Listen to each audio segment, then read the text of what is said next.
Welcome, ladies and gentlemen, to Season 10, Episode 28 of the DFO Fantasy Podcast. I'm your host, Brock Segan. With me, as always, we got Dylan D. Burton and Michael Beebs Bonnie. D, a couple weeks left of the season. How you feeling today? Feeling good. We are living in the leagues that we plan to be living in at this point, so cannot complain. Matchups have started off pretty good. It's early, though. We got lots of games left this week. But I'm hoping to at least get 3 of the 4 through to the semifinals, but we'll see how things shake out. Beebs, how the matchups looking so far? Hate to see an Ottinger shutout on Monday. That got me in 2 of 3 leagues, but we are bouncing back. Luckily, we've had gotten quite lucky with some quite a few game-winning goals the last couple of days, so that's fantastic. But boys, I won't be lying if I didn't admit that part of my attention's been going towards, we got fantasy baseball starting tomorrow, and that is my mistress of a fantasy sport. So I'm absolutely pumped for that.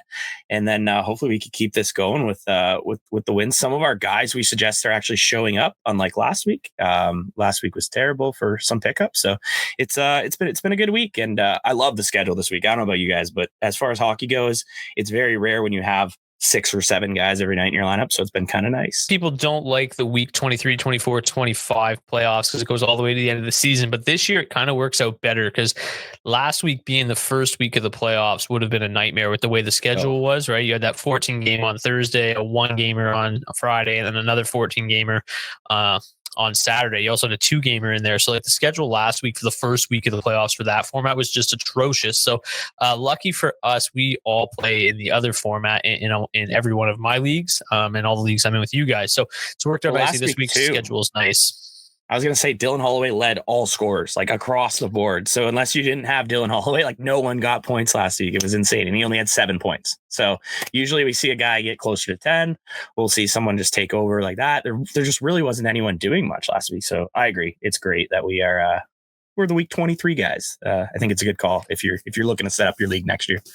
Absolutely. So for today's show, we're going to look at weekend streamers. So usually we look at just Friday, Sunday. Today, we're going to take a sneak peek at Thursday because there are a bunch of teams that have 3 games remaining this week, but a lot of them play on Saturday, which is the busy night. So we're going to focus on teams that just play Friday, Sunday, but there are 2 teams that play Thursday, Friday, Sunday, which if you can get them on your roster, you could be in good shape. But there's still 10 games on Thursday, so you might not have room in your roster. Obviously, take a look at things. So that's why we're going to look mostly at just the Friday, Sunday schedule. There are 8 teams that have the Friday, Sunday schedule. So we're going to go in order of strength of schedule during those weeks. I'm just going to rattle off the names that are available on the waiver wire, some stats on each guy. Then we're going to go to the boys and get their favorite pickups for the weekend. So let's start with the Carolina Hurricanes. We talked about them a ton last week, but Taylor Hall currently up to 17% rostered. He's got 9 points, 17 shots on goal in his last 7 games, playing big minutes for the Hurricanes in that top 6. Andrei Svechnikov is expected to be back in the short term, so could affect some things moving forward, whether it's Hall or Blake or Stankoven. One of these 3 probably not going to be as good of a pickup. So keep an eye on things heading into Friday where Svechnikov and these guys are in the lineup. But Stankoven at 21%, he'd been bumped back up to power play 1 in their most recent game. We talked about how that was kind of the one thing that Jackson Blake had going for him that Stankoven didn't. They swapped spots, but Stankoven 1 goal, 3 assists in 8 games since joining the Hurricanes. And Blake, as I mentioned, he's just been super snake bitten, but he's averaging 3 shots on goal per game in his last 10, but has yet to score a goal during that stretch. He's just 1% rostered. Before we move on to the Florida Panthers, D, I'm assuming of those 3 right now, Taylor Hall is your favorite there. Yeah, for sure. I think he'd be the first pick. You just have to respect the heater that he's on and his ability to create and convert on high danger chances right now. But I do really like the Jackson Blake shutout. I think he's due, like particularly the last 3 games. I think he's up to almost like 15 shots in his last 3 games. And hasn't scored since January, as you kind of pointed out, but they're not shying away from him. Would have expected with, how much they've been shaking up that line, as we talked about last week, all season long, that maybe he dropped off by this point, considering the lack of production, but he's still, that line's still generating a lot of chances. He's still notching assists here and there. And if the shots are coming and he's still getting that kind of usage alongside Aho, I would expect sooner than later for him to find the back of the net. So, if you're hitting up, looking to lay some bets this weekend, I think Jackson Blake anytime could be a decent shout. The odds are getting up there just based on that cold streak, but just the dam that I expect to break sooner than later. Well, he was shooting like 16% in the first 15 games of this, or 50 games of the season. Now he's shooting like 0% in his last 20. Just to give you some more context, more numbers here: 25 shots on goal, 41 shot attempts in his last 8 games.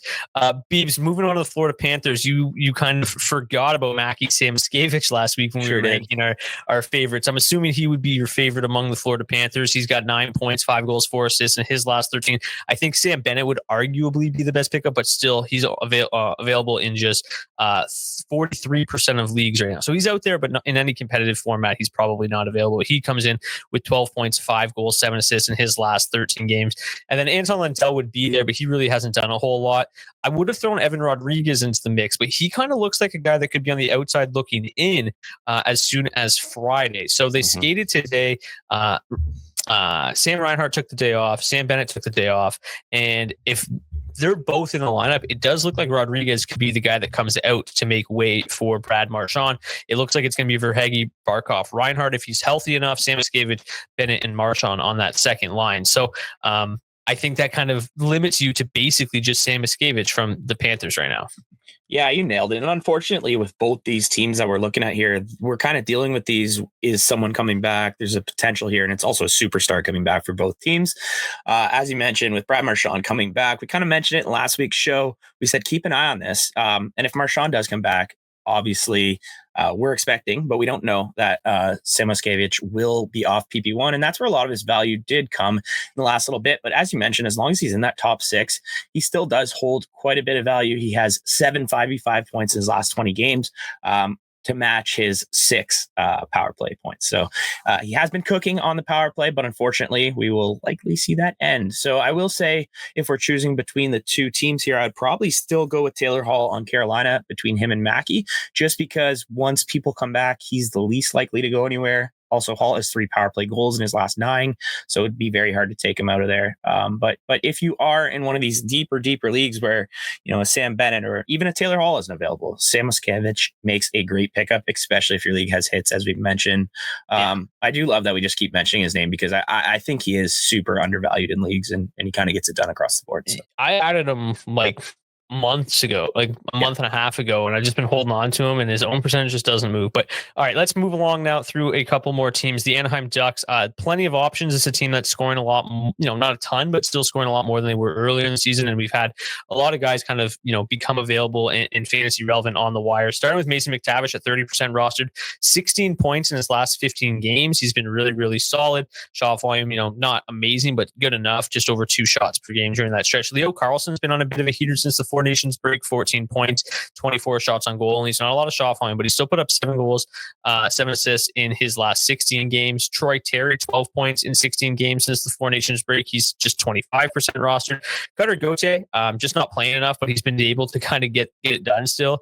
Not a lot of goal scoring, though, just 2 goals in his last 13 games, but does have 10 points during that stretch, but averaging just over 13 minutes a night. So probably want to choose somebody other than Cutter right now, just given the ice time. And then Trevor Zegras is kind of coming on right now with 9 points in his last 13 games.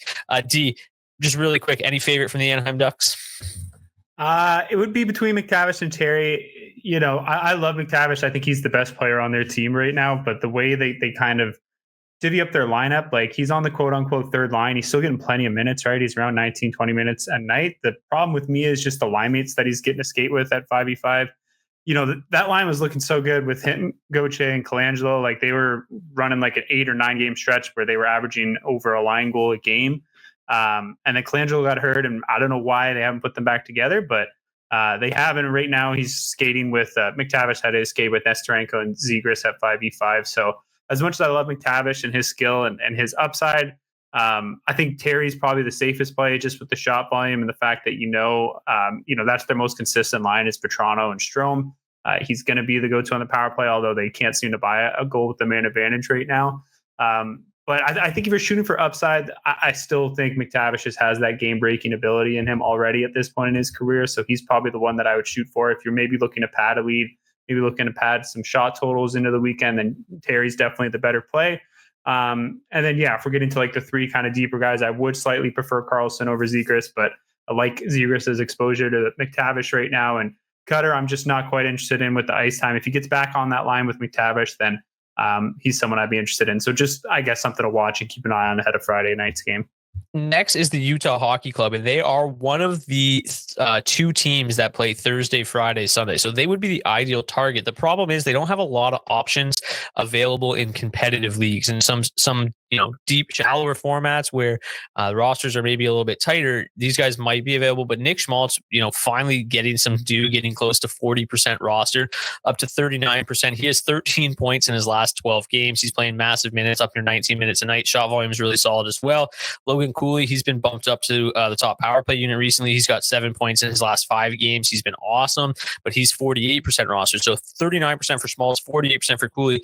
Very hard to see either one of them being available in a lot of competitive leagues, which kind of just leaves you with Barrett Hayton, unfortunately, who was playing well and seemed kind of due, and then has just completely fallen off of late. No goals, 1 assist, and just 4 shots on goal, while averaging just 16 minutes per game in his last 6 games. So hit the skids, but with 3 games upcoming over the weekend with a pretty nice spread of games. Utah has the Lightning on Thursday, the Panthers on Friday, so fairly tough matchups there, but then the Blackhawks on Sunday. So if you're desperate, Hayton, I think, is an okay pickup for 3 games, and it just needs to get hot over the weekend. We've seen it possible. We know Dylan Gunther's shooting the puck a ton, but without that PP1 exposure too, it becomes a little bit more difficult. Anything quick to add on Hayton or any of these Utah guys, Beebs?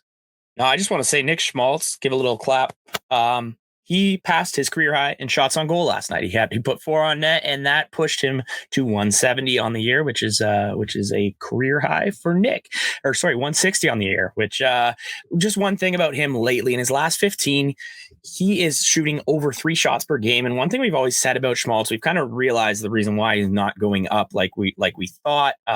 Besides the fact that he played for Arizona in previous seasons, it was the shot totals. But it seems like in these last 15, he's realized for him to truly have success, he has to lead the charge and has to put pucks on net.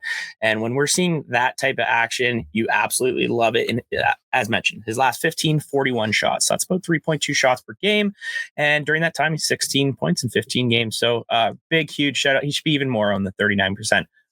You nailed it with Barrett Hayton. It's you're taking a shot in the dark, but if you're in that deep of a league, you kind of just have to take these chances. And Hayton's proven that he could put the puck on net, 34 shots in the last 15 games. So take that shot. And yeah, it's too bad that Utah isn't classic Utah, where everyone's below 20% owned right now. People are catching on. Yeah, it would make things a little bit more easy. I don't want to throw too much shade at Barrett Hayton, because prior to this cold streak, he did have 9 points in his previous 9 games. So he is capable of getting hot without question. Bumping him off PP1 is going to hurt a little bit. But moving on, we've got the Winnipeg Jets. Cole Perfetti has been probably their hottest low-owned player as of late, with 8 points in his last 9 games. Shot volume still not great. Playing time still meh. Alex Iafallo is probably the best shot in the dark, just with Gabe Vilardi being out. Iafallo, who's just 2% rostered. He plays all 3 positions: center, left wing, right wing. 4 points only in his last 9 games, but includes 3 goals. But he's skating on the top line with Mark Scheifele and Kyle Connor. He's also on the top power play unit. So, as good of exposure as you could get, put up just an absolute bagel across the board in his first game on that line. So we'll see how long that sticks. But for now, Iafallo seems to make some sense if you're desperate. He did play 17 and a half minutes in those games. I think he's not a terrible option, obviously, playing with Connor and Scheifele. Any thoughts on the Winnipeg Jets there, D, or should we move it along? No, I would add that I'm not incredibly interested. Like you say, he just did nothing with the opportunity. He's never been a guy that locked up a ton of shot volume. He got a ton of minutes in LA alongside Kopitar throughout his time there, and was never really much of a factor in fantasy. So yeah, I think I'm probably looking elsewhere to stream outside of Winnipeg this weekend. And I was also laughing at the fact that he played 17 and a half minutes alongside the big guns at man advantage and not even strength. And you wouldn't know it looking at his box score. You wouldn't have even known he played. Throwback to Sam Mitchell for all the throwback Toronto Raptor fans out there. But the guy had a stat line of 0, 0, 0, 0, 0. And not even a single shot on goal. He was like 70% owned in DraftKings cash last night, so everybody was hoping for a big night. He did nothing. No shot. I think his plus minus was a 0. Yeah. No, he was plus blocks. 1. He was plus 1, and he did win. So there was evidence that he laced them up. Yes, and he was 1-0 in his only face-off attempt. He had no interactions, so I don't know how you do that with 17 minutes of ice time. has there been a guy who's played in the top 6 in the last like 5 years who's done less with that? Like we saw him do like you mentioned, exactly this in LA. Every week it was like, he would make a great pickup. And then he goes and puts up bagels. I'm kind of jealous. I'm jealous of his game. He goes out there, he does nothing, and he collects the tickets. So it's pretty insane that in 2021 he averaged 19 minutes and 53 seconds per game. That's bonkers. Okay, let's go to Vancouver, where Pius Suter might be my favorite player in the league right now. Absolutely smashed a 20-1 Pius Suter first goal the other night when Elias Pettersson was ruled out, and he's probably my new favorite player because of it. But he's actually been incredibly hot as of late. 7 goals, 10 points in his last, I think 12 games, if I'm reading this correctly. Last 13 games. But he's played over 20 minutes in both those games. They play again tonight, so we'll see what happens tonight. But Pettersson got hurt in the first. He played over 20 minutes, and Pettersson missed the last game. He played 23 plus minutes. It went to overtime, but a guy that could play a ton of minutes here. He was also PP1. Makes a lot of sense. D, I know you scooped him up in our competitive league. It paid dividends right away. Just before we get to your thoughts on Suter, Connor Garland also out there, 29% owned, just 5 points in his last 8 games. Shot volume, those decent 15 shots on goal during that time, playing over 18 minutes a night. Same with DeBrusk, over 18 minutes a night, 5 points, but just 1 goal in his last 7. So you picked up Suter. He was obviously the only one that was available to you of the Canucks. Would he be still your favorite though right now of the 3? I would go DeBrusk first. Just I think with the shot volume, it's a safer play, and they're going to have to lean on him just as much as they're going to have to lean on Suter right now. I do think I'd go Suter before Garland, just with the usage and that exposure. Like, there's not a whole lot of great exposure left in that lineup, but Besser and DeBrusk certainly the best that it's going to get. So yeah, I like Suter a lot. Like, I picked him up in a few leagues this week, not only because of the fact that Pettersson went out, but I was just really interested in the Canucks across the board this week because they had that schedule like we talked about on last week's show, right? Monday, Wednesday, and now into Friday, Sunday. So you knew you're getting 4 extra games out of one single addition into the lineup. So yeah, I actually, in our points league, Brock, we talked about it, but we're obviously at a point where you need to survive and move on week to week. It's a redraft league, so I don't have to worry about dropping some, interesting assets if I don't think they're going to help me much this year, and actually dropped Freddie Anderson for Suter this week just because I wanted to make sure that I have a really good shot at getting to the semifinals. Looked at it, and just with their rotation, Carolina only having 3 games, Freddie was only going to get me 1 start, and it was going to come on Thursday while probably already going to have 2 other options in goal. So it was an easy decision because even if, Freddie can't help me, it's not going to be until next week. But those are kind of those tough decisions you got to make at this point of the year. And, it's an addition or a transaction that we would have laughed at on the show a month or 2 ago, dropping Freddie Anderson for Pius Suter, but makes a lot of sense when you break it down that way, and paid off nice in the first game. And hopefully it'll happen moving forward because they have ruled out Pettersson for the at least the remainder of this road trip, which takes us into next week in fantasy hockey. Yeah, I dropped Brock Faber today, and it didn't feel great, but he hasn't been doing much. And I'm rolling 2 defensemen now because it's just like I'm getting bagels from this guy. Might as well fill out some forward lines here and moving forward. But Beebs, thoughts on the Canucks here? No, I love it. I think Pius is a sneaky pickup right now. Who'd have thought that a team could get willed into the playoffs by D's boy Pius Suter? I remember a couple of years ago us talking about him when he first entered the league and being a little excited about his goal scoring ability. And here we are again, looking at these stats, and I love it. But boys, I also had to pull a drop in a keeper league. Had to send Will Smith to the waivers. I didn't want to, but I looked over how many players I'd be keeping. San Jose only had 2 games this week, and now I'm the proud owner of Ryan Hartman. So I don't really know how I feel about the trade-off, but we all know how high I was on Will last week. So this one literally shattered my heart. I had to cry while I used the bathroom on Monday. I feel like me and Brock are both looking to put a claim in for him right now. Yeah, it's so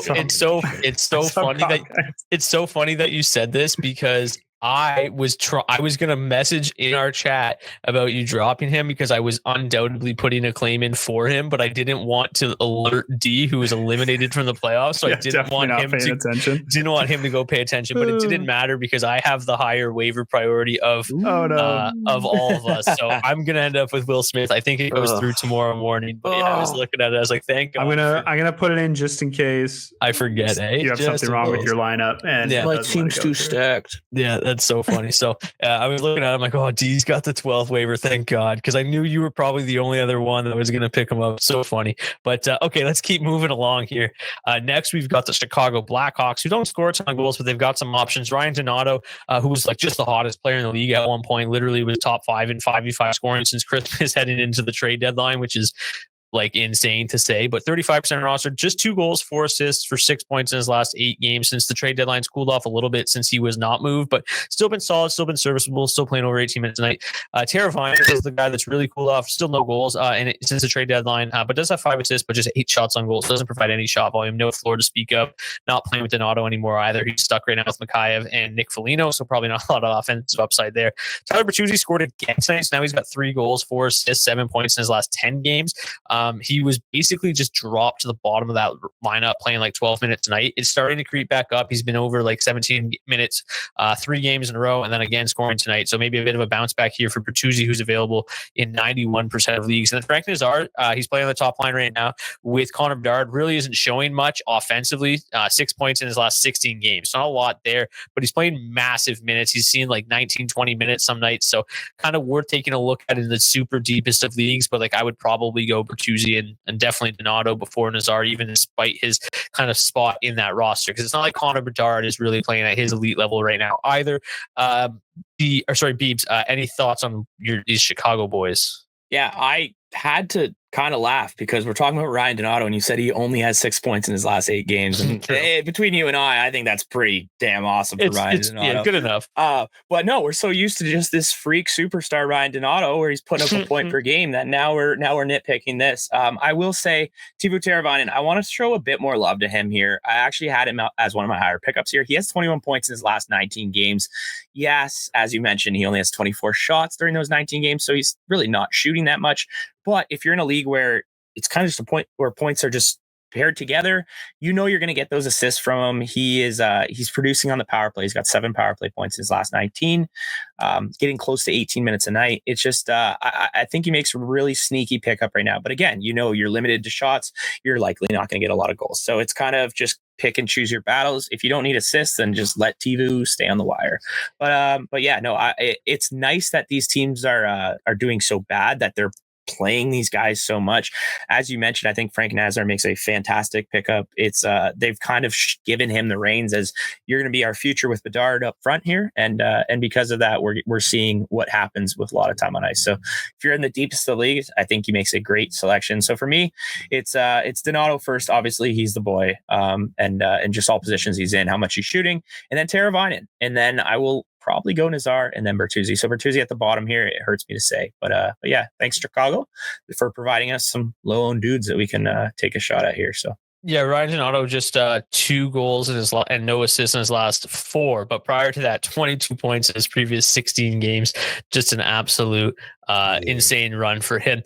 Okay, the final team here is the Montreal Canadiens, and they are also the second team that has a game on Thursday, Friday, and Sunday. So really nice schedule for them.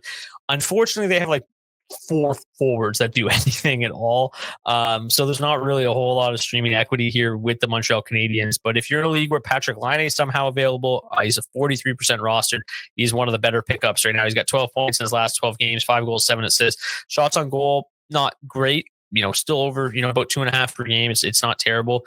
But like you'd like to see a guy with his shot shoot a little bit more, but it is what it is. But yeah, 12 points is last 12 is fine. And if you're super desperate, I think Brendan Gallagher, he's bouncing back a little bit offensively, got real quiet there for a while, but 5 points, 2 goals, 3 assists in his last 4 games. So if you're desperate there, Montreal Canadiens. Okay, let's talk now. D, we'll go to you first. Of all these names we just talked about, and we'll exclude anybody north of like 30%. So Mason McTavish, we can count at 30%, but anybody north of that we'll exclude. So people that should be available in competitive leagues, who are your top 3 pickups for the weekend, D? I would give Suter the nod at the number 1 spot. I just think, that ice time, that usage, and the opportunity, and both with who he's skating at a 5v5 and on the power play, that's not going anywhere with Pettersson ruled out for the next few games. So, yeah, I think it's hard not to go with him based on that alone. And it just feels like a really safe play. I'd probably go Sam Moskevich second, just for the reasons that I feel good about him maintaining that spot in the top 6 over the weekend and that spot on the power play. The shot volume remains really strong. The usage is still up there as well. And then I think I would go Taylor Hall after that. Obviously up there on that top power play unit. And, I just don't love where he's at in that lineup on that line with Kotkaniemi, but obviously it's been working for him to this point. I just don't trust it quite as much. And then I think McTavish and Troy Terry are both right there as well for kind of that 3rd or 4th spot. Beebs, with you. Yeah, I quite similar. I will say Pius definitely getting my first choice. Same idea. If we knew that say Taylor Hall or one of these other guys was in a position where Svechnikov's not coming back or Marchand's not coming back, I think that they would definitely considerably pass Suter. But like D said, just knowing that he is locked in there, it's a no-doubter. And he has that center left wing eligibility. Helps you get him in your lineup a little bit easier, even though he's playing on these off days. So you're probably getting him in anyways. So he's my one. My number 2 here, I was originally going Mason McTavish, but I think I'll push it to Troy Terry. As you mentioned, just kind of being a little bit better of a spot. But granted, Mason McTavish has been on absolute fire lately with 16 in his last 15. So a mix between one of them. And then at my 3rd slot, I want to give a shout out here to, it would be Taylor Hall realistically, but because I want to just mix things up, we'll go Teuvo Teravainen out in Chicago. I think that you have to look at that 21 points in 19 games. That's still close to a point per game in a quarter of the season. So that's pretty fantastic. He's second on the team in points, and there's definitely something there. But as I mentioned, it's all league dependent. So if you're in a league like ours where, yeah, absolutely. But yeah, if you're in a league where I play in one where you have assists and points, he's fantastic. But then the league that all 3 of us play in, we only do goals and assists. So at that point, he's a 1 category stuffer, and I'm probably staying away. But yeah, him. And then of course, shout out to Taylor Hall on the outside. He has been so good. He's averaging over four shots on net in his last 4 games. I don't know if we've ever seen that from Taylor Hall, even MVP Taylor Hall. So this is excellent. It's great to see some life back into what was one time a superstar. So there's some very good options here, and absolutely abuse them.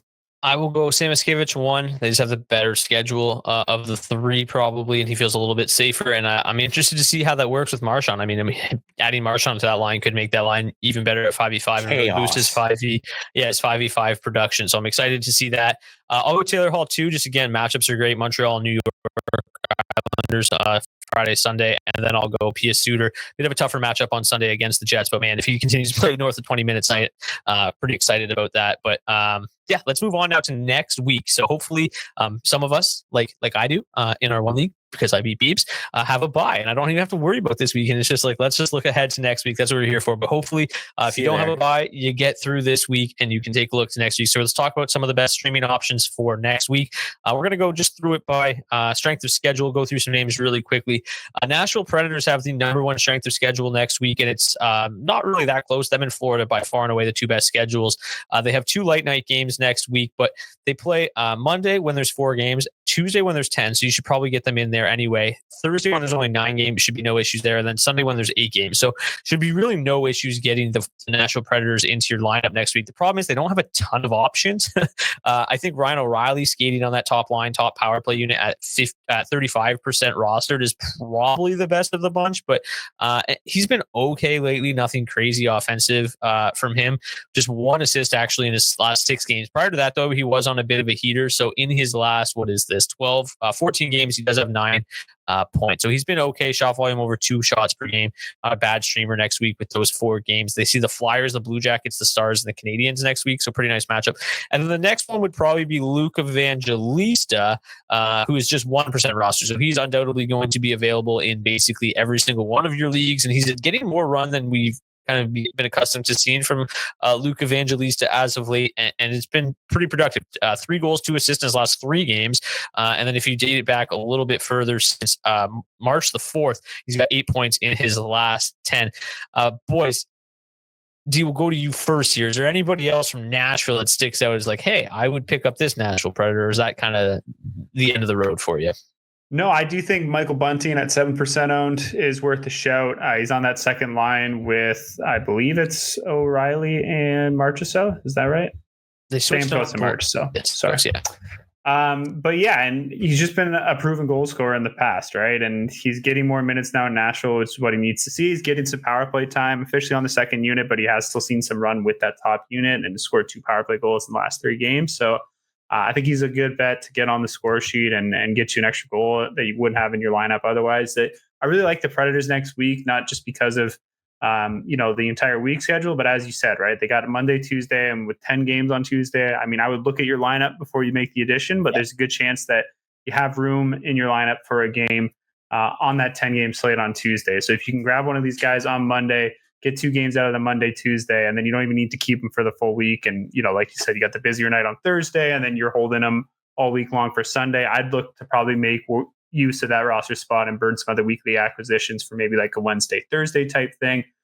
There's a couple of teams, or one team anyway, that we'll talk about with a Wednesday, Thursday back-to-back that I think makes a really nice pivot option too. But that's why I really like the Preds next week. Get them in there for those 2 games to start off your week, and then you can cut bait and kind of see where you're at in the matchup and see what kind of categories, if you're in a category league or if you're in a points league, what kind of other options you have out there to maximize and get the most out of your additions. Yeah, and that Thursday matchup too is in Dallas. Dallas not been quite as good defensively without Miro Heiskanen, but obviously a bit of a tougher matchup. And the team that you were mentioning, which we'll get to, is the Avalanche, and they play Chicago Columbus on Wednesday, Thursday. So if you can kind of get somebody to fill that spot for Monday, Tuesday, Wednesday, Thursday, it's obviously going to cost you an ad. But if you can use one ad on the Nashville Predator this week and then one ad next week to kind of get 4 games in 4 days, that one roster spot would be a nice move. Just back to Michael Bunting here for a second. Does have 28 shot attempts in 7 games with the Predators. So averaging 4 shot attempts per game. Pretty good stuff there. Beebs, any final thoughts here on the Preds? No, I was just pumped that Luke Evangelista got a shout out there. He's been quite hot, as you mentioned, and kind of in the same realm as Frank Nazar. They're out of the playoffs. They want to see what they got with their 23-year-old player. You mentioned 5 points in his last 4 games, also 8 in his last 10. So he's been there during that time. 22 shots on goal. So he's over 2 shots a game. Just a couple good trends to see if you're in the deepest of deepest leagues. And then if you are really, really, really desperate and in super deep leagues, just whoever's occupying power play 1. Right now, it's Nick Blankenberg. Brady Shea's on power play 2. That could switch up at any time. I don't really know how much value you're going to get out of this, but he's been solid. If you need help on the blue line, he's not the worst option in the world. Yeah. There's a lot of people playing D3 guys in the third defensive pair who don't even touch a power play. So I think that Blankenberg is not the worst choice. We're talking again in very deep leagues here, but just if you need help on the blue line, like I might be sitting there, Brock Faber gets scooped up and need a blue liner for that third spot for me next week. So hopefully if I get through, but and Evangelista's always had a good shot on him. But let's move on now. The next on the list, second best strength of schedule next week. Also 2 late night games, but one of their games is on Saturday, which has 13 games. It's gonna be tough, but it is the Florida Panthers. We're not going to reiterate those names we just talked about. It's mostly Sam Miskevich. It's mostly Sam Bennett if he's available, but Sam Miskevich is still going to be a solid pickup for you. So if you want to pick him up this week and hold him into next week, it might not be the worst play because they do have 4 nice matchups in Montreal, in Toronto, in Ottawa, and in Detroit. A bit of a break in between their 2 games. They got a back-to-back Tuesday, Wednesday, and then they play Saturday, Sunday. So might be a little bit maybe tougher hold throughout the week. Third on the list here is the Washington Capitals. Great schedule. Unfortunately, they just literally don't have a single streaming option. They have a bunch of guys that are good options that are just not available really, right? Yeah. They're all pretty high owned. You've got Protas, be great. He's 58% owned. Pierre-Luc Dubois is 67%. McMichael's 51%. There's just no reason to talk about the Capitals because it's just almost no chance these guys are available. But if you're in these shallow leagues and Protas, Dubois, McMichael, all 3 of them have been playing exceptionally well as of late, and they are available in your league, obviously they would make for great pickups. Next on the list though is the Colorado Avalanche. So as we mentioned, they've got 3 games in the first 4 days of the week. They've got the Calgary Flames, and it's on home ice. We know the Flames are not the same team on the road, and they're in Chicago and in Columbus. You really probably couldn't find a better schedule to start the week for the Avs, who are playing really well right now. Again, similar to Washington, they don't have a lot of options. A lot of their high quality options like Machushkin and stuff are higher owned at 62%. But man, Jonathan Drouin is cooking right now, and that power play is absolutely humming. And he's basically just been a power play merchant for them. You're probably not going to get a lot of shot volume. You're probably not going to get a lot of goal scoring out of Jonathan Drouin. But he has picked up. Let's go back to basically since the start of 4 Nations. He's 12 points in his last 13 games. 6 of those 12 points are on the power play. So he's been a power play merchant. He's on PP1. He's also on line one with Nichushkin and McKinnon right now, a line that obviously is going to be highly productive. So Beebs, you're our resident Avalanche fan. Have you liked what you see from Drouin, who is currently just 23% rostered and could make for a great pickup heading into next week? Yeah, I think I've kind of been preaching all year. He's been under owned, and it especially applies now. Everything I said for Teuvo Teravainen, kind of just apply it here, but a little bit better, because he's going to get you a ton of assists, not score a lot, not get a lot of shots, as Brock mentioned. But one thing for Drouin is he's only played in 39 games this year. He's been hurt a little bit. He actually looks healthy now. He looks like he's back to kind of the early form that we had earlier in the season when he was a near point per game, 25 games in. So it's great to see it. It's great to see him in the top 6 on the top power play. It's insane that people aren't just flying to grab him, since we saw people, I'm pretty sure, bring Ty Ratty to like 30% a couple years ago when he was playing next to McDavid. So it's a little wild at this point of the season. We'd love to see more shots. Even when he has 7 points in his last 5, he only has 7 shots on net. But it's really hard to get a shot when Nathan McKinnon is occupying the ice that we're on, or that he's on. Pretty crazy too. If you extrapolate his 39 games, he would be on pace for 74 points this year. So 74 points from a guy who's 22% owned, that would blow some minds if you were to tell people. So yeah, you need apples, or realistically, he might get a goal or two just being in that situation. So yeah, I think it's fantastic. Yeah. So much upside, right, on that top power play and top line. Like there's just he's an unbelievable pickup right now. If you need to go deeper, I think Ross Colton, he does have 12 points in his last 13 games, just 2 goals. He, decent shot volume, plays not enough to really make a difference. But as good as that schedule is, if you can't get Drouin, I think Colton isn't the worst option. He's not my favorite ever, but I think you could do worse. D, anybody you want to throw out there from the Avs? Not really. I would just say like Colton's been a favorite of mine to stream in banger leagues all season long. He's not like, he's not Kiefer Sherwood. He's not going to win you the category on his own, but he averages a couple hits per game. So he can definitely help you out and help get you over the edge in that category.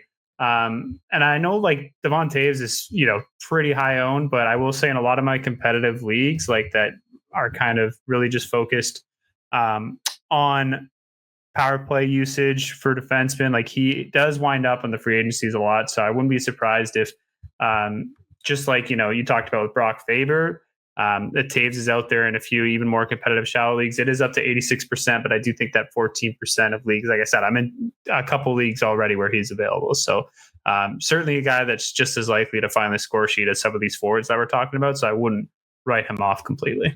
Brock, how did he do last night against Detroit? I'm just curious. He did extremely well. We don't talk about those things. Just to go back to Ross Colton, averaging 1.9 shots on goal and 2.9 hits per game during that 13-game stretch, where he's also close to a point per game. So in those banger formats, he's been highly productive as of late. Next is the Boston Bruins. They only have one light night game though, and they also don't score any goals. So if you stream a Boston Bruin, unless David Pastrnak's available in your league, probably not worthwhile. Zaka and Geeky had a nice run there. They're not even on the same line as Pastrnak anymore. I don't think they score enough goals for me personally to stream, but I'll give you guys the floor here. D, are you looking to target the Bruins at all? They have the Capitals, the Canadiens, the Hurricanes, and the Sabres. So they got 2 good matchups, 2 not so great matchups for a team that doesn't really score. No. I like a team that doesn't really score, and there's some not great matchups in there. Like there's a chance, depending on how your lineup shakes out, that you don't even have room for them until Sunday. So no, I'm more going to target the teams that are playing on late nights. And if they have those great matchups that on top of it, then awesome. But at this point of the season, like, we're talking single games at a time, maybe like a goal and a half difference between a potential really good matchup for a good team and a bad matchup for a bad team. I'm going to look to get as many games in my lineup as possible. So the Bruins with that Tuesday, Thursday, Saturday, Sunday sked, and the fact that there's just not a lot of quality names for there to be streamed off of them right now for fantasy purposes will not be on my radar. Just want to point out that on last week's show, D said, hey, if you're desperate, they got 4 games on 4 light nights. We could throw Kiefer Sherwood out there, and he'll probably get on the score sheet once or twice. First goal tonight, Kiefer Sherwood. So there's your first point of the week for Kiefer. Speaking of light nights, the Canucks this week had the Monday, Wednesday, Friday, Sunday schedule. Perfect schedule. There's only one team that fits that bill next week, and that's the Minnesota Wild. Again, unfortunately, a team that doesn't score a ton of goals, but in New Jersey, against the Rangers, against the Islanders, against the Stars, 4 pretty decent matchups. Nothing terrible, nothing great. But to me, Marco Rossi, 34% would be the number one target, obviously, but chances are in a competitive league, not available. So that leaves you with Beebs' boy, Ryan Hartman, as pretty much the only reasonable option in Minnesota. But he's been really, really solid. There's a reason that Beebs dropped Will Smith for him. Obviously, I'm excited about that. But if Ryan Hartman has been really, really good. So in the month of March, when he returned from that lengthy suspension, 6 points, 3 goals, 3 assists in 11 games, has 28 shots on goal during that time, also north of a hit per game as well. So he can definitely chip in. If we're talking about Pia Suter being a strong stream this week, I think Ryan Hartman is pretty close to that, given his current usage in Minnesota. He's been kind of 18, 19 minutes a night sometimes. So I don't mind Hartman. But Beebs, you dropped Will Smith for him. I'm worried now that I'm getting all excited about Will Smith. You guys are just going to text one of the 6 guys with the waiver spot ahead of me and be like, yo, pick up Will Smith so Brock doesn't. No. Brock, I believe in fantasy karma, and I don't want to poke the bear. So appreciate that. For the sake of baseball starting tomorrow, I don't want my team to just all get injured and get hurt. I won't do that because fantasy karma catches up to people. But I will say I think Marco Rossi might be the only player who's getting dropped more than Kirill Marchenko right now in leagues. It's kind of wild. I believe it's like -6 or 7% in the last 48 hours for Rossi. I know I was one who I debated dropping him instead of Will Smith, but obviously the schedule was a little bit better going forward here. And I think Rossi might excite Brock more. I don't really know. So he can have Smith. But regardless of him being a little cold lately, he's still playing near 20 minutes a night. So he's definitely worth a peek. And as you did mention, you said he's probably not out there in competitive leagues, but I do think that some managers might be panicking and dropping him at this point. So definitely worth keeping an eye on him. But yeah, if you can get Ryan Hartman in and want to take a shot in the dark like I am, I love the shot potential. That's just why I went after him. I also read a little article where they talked about how he got spoken to by the coach, and they said they need more from him in this last stretch. And that's all it took for me to be inspired that Ryan Hartman's my guy for the week. Realistically, he'll be dropped by Friday, but I probably won't ride him next week, even with this great schedule. But yeah, it's we need more goals in Minnesota. I can't even believe that they're in the playoff hunt. It's wild. Yeah, it's wild. Literally no pun wild. Intended.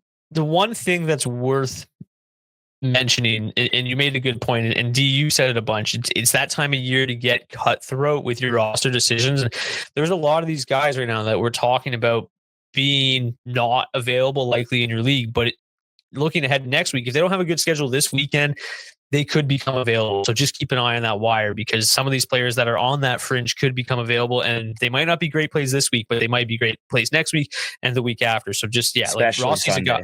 Rossi's a guy. Yeah, exactly. Like people are going to be, hungry for pickups and to get an extra body in their lineup. There are 8 games this Sunday too. So there's going to be a lot of options out there. D, any final thoughts here on the Minnesota Wild, or do you want to chat about some of the goalies with back-to-backs? I would say just a trio of deep league options. I like their second line. Goudreau, Johansson, Nyquist. Obviously in standard leagues, I think there will be better options out there, but for the chance to get 4 extra games in your lineup, they're all playing together at 5v5 on the second line. They're all playing around 16, 17 minutes a night. They're all in the second power play unit with Ryan Hartman and Brock Faber. So yeah, like I think they're as good a bet as any to, get you at least a couple of points over the course of next week. And that could be enough to get you over the hump in those deeper formats. Yeah. And Marcus Johansson's been surprisingly solid as of late. He's similar to a guy like Jonathan Drouin, not a lot of shot volume, not a lot of goal equity, but 8 points in his last 12 games, 2 shots per game during that stretch. He's been fairly solid. So, okay, let's quickly talk about some of the teams with back-to-backs this weekend, and then goalies that you might be able to target. The first team we'll start with is Buffalo in Philadelphia on Saturday. So on Sunday, they've got the Capitals. Don't feel like starting James Reimer against the Capitals is really going to be your best bet this weekend. The LA Kings got the Sharks on Sunday, though. So David Riddick really setting up nicely to be a huge start here on Sunday. If you want to try to get out in front of it, David Riddick likely, I would imagine, to start Sunday against the Sharks, with Kemper going Saturday against the Maple Leafs. The Islanders have the Lightning and the Hurricanes. So I would imagine you see Hogberg on Sunday against the Hurricanes. That's a team that is getting a ton of shot volume right now, a team that is not scoring a ton of goals. So like if you need to make a super late push and kind of get like a 30 save, 35 save performance from a goalie to win save percentage or something, Hogberg might end up being a better option than say a Riddick, who's might only face 16 or 17 shots. And Hogberg's been, pretty solid. He's been a little bit leakier his last couple outings, but he still has a 1.99 goals against average and a 930 save percentage on the season. So again, if you need to make a kind of like a late lunge there with the Hurricanes on Sunday, I think you could do some damage. Anton Forsberg, not great last night, but he's been pretty solid for basically the last few months. He had a 920 save percentage his last 10 games heading into last night. He could get the Penguins on Sunday. They also have the Blue Jackets on Saturday, so it's going to be interesting to see how they shake that out. I imagine Allmark will face the two teams, which Detroit and I guess they're kind of battling with all three of those teams. What a weekend for the Senators. Detroit on Thursday, Columbus on Saturday, Pittsburgh on Sunday, all battling with all three of them. But Forsberg potentially in Pittsburgh on Sunday. The Sharks, I don't think you probably want to hitch your wagon to them right now. The Maple Leafs probably not going to be available, but if Stellaris could start in Anaheim on Sunday. And that's the kind of the gist of it. D, of the goalies I just mentioned, who's likely to be your favorite? I think you laid it out pretty nicely. You got to really know where you're at in your matchup. I think Riddick, if you're chasing the win or just looking to pad your stats, would certainly be the safest play against the Sharks there.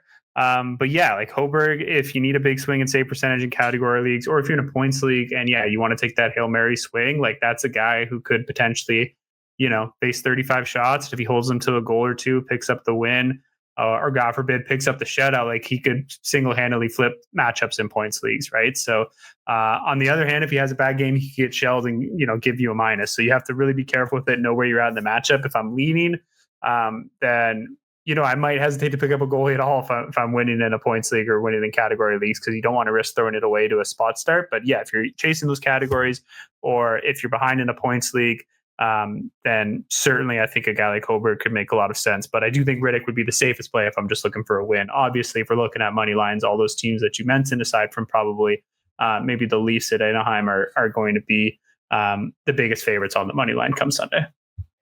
Any final thoughts, Beebs, before we head out? D absolutely nailed it, but realistically, quick shout out to James Reimer. He's had 2 starts this week, or I guess Sunday and Tuesday, and he's played absolutely fantastic. He stopped 32 and 36, has a plus 900 save percentage in those. So I wish he wasn't playing against anyone other than, or I wish he wasn't playing against Washington. So I don't want to suggest him here. But if I was going to say there's a chance he gets the Saturday start. Yeah. There's a chance he goes there's a chance he starts Thursday, Saturday, and the way things are going right now. So it's very true. But yeah, he has played well. I didn't want to completely dismiss James Reimer, but I wanted to dismiss a matchup. It's so hard to suggest him though. I'm just glad that we didn't suggest Georgi Romanov out in San Jose, because I would have had to just log out. So he looked okay in his debut, but that team's not great name too. Fast. But okay, that's going to do it for this edition of the DFO Fantasy Podcast. Again, always appreciate you guys tuning in, and if you're tuning in, it's because you're still alive, unless you just like listening to us talk. But best of luck. Hopefully, if you are in that earlier format, hopefully you're punching your ticket into the finals. And if you're in that later format, hopefully you're punching your ticket into the semifinals. I went 3 for 3 playoffs this year. Got 1 bye, hoping to get 3 for 3 in the semis. D, what'd you go 3 for 4 in the playoffs this year? 4 for 5. We'll take 4 for 5. And not bad. And Beebs, how about you? I went 3 for 3, but we might be 0 for 3 by next week. So if things go wrong, it could get ugly. But if not, Brock, I will be waiting for you in that next round. And it with my awesome Colorado schedule. That'll be juicy. It'll be interesting because, man, I hate it this time of year. Like you have a good season all year and you're just waiting to hope that your whole season doesn't come unraveled in 1 week. That one league that me and D are in, it's 14 teams, 8 teams make the playoffs. And it's just that first week is just... Yeah, I had to look a guy in the eyes just to fall apart in the first week of the playoffs. But anyways, thank you guys so much for tuning in. We'll see you back here next week. Work those wires, get those W's. Go Jays. Peace.